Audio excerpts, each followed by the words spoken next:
जिसको तायीद किए औरंगाबाद में वो खाली 5000 वोट लिया। 5000 वोट लिया। नासिर के खिलाफ कितने वोट लिया उन्होंने? 10,000 वोट लिया। और नासिर हारे 8,000 वोट से। जो जिसकी तायीद का ऐलान किया हुआ 5,000 और इम्तियाज जलील हारे 1100 वोट से।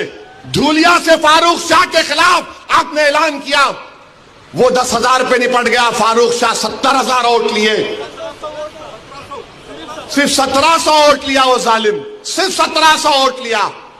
फारूक शाह 70,000 वोट लिया। अतीक को आपने तायीद नहीं की, किसी और को बोल दिया। अरे क्या कर रहे हो तुम लोग? मत करो। तुम्हारा एहतराम और तुम्हारी अजमत हम करते हैं, मगर आप जो काम कर रहे वो मुसलमानों के हक में नहीं कर रहे हैं। आपने हैंडल दे दिया बीजेपी को। बीजेपी ने पूरा प्रचार कर दिया और क्या नतीजा निकला जा आप देखो। कल ये बीजेपी की सरकार अगर कुछ करेगी तो कौन आके लड़ेगा? आप आएंगे रोड पे? यही इम्तियाज जलील, यही फारूक शाह, यही मुफ्ती इस्माइल, यही नासिर सिद्दीकी, यही फारूक शाब्दी, यही वारिस पठान मैदान में उतर के मुकाबला करेंगे। मेरे भाई पहचानो इन लोगों को।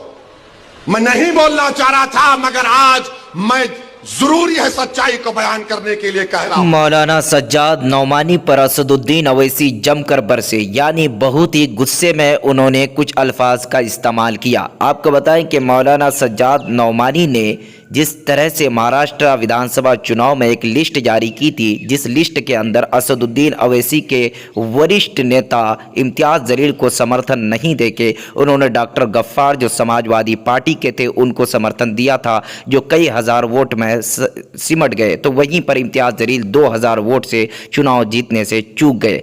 असदुद्दीन अवैसी ने कहा कि आपने किस तरह से किसको समर्थन दिए, आपके कहने से कहीं ना कहीं इम्तियाज जलील हार गए और लोगों को जिसको समर्थन देनी चाहिए थे आपने उनको समर्थन नहीं दिया। असदुद्दीन अवैसी ने जमकर भड़कते हुए उन्होंने कहा कि हम उलमा की इज्जत करते हैं, लेकिन आपका नज़रिया कहीं ना कहीं ठीक नहीं था, जिसकी वजह से 2000 वोट कटने की वजह से हमारे कई कैंडिडेटों की हार हुई है। जहां पर समाजवादी पार्टी 1700-1800 वोट में सिमट गए, तो वहीं पर हमारे कैंडिडेट लाखों की तादाद में वोट लाकर कहीं ना कहीं इतिहास के पन्ने में नाम लिखवाया।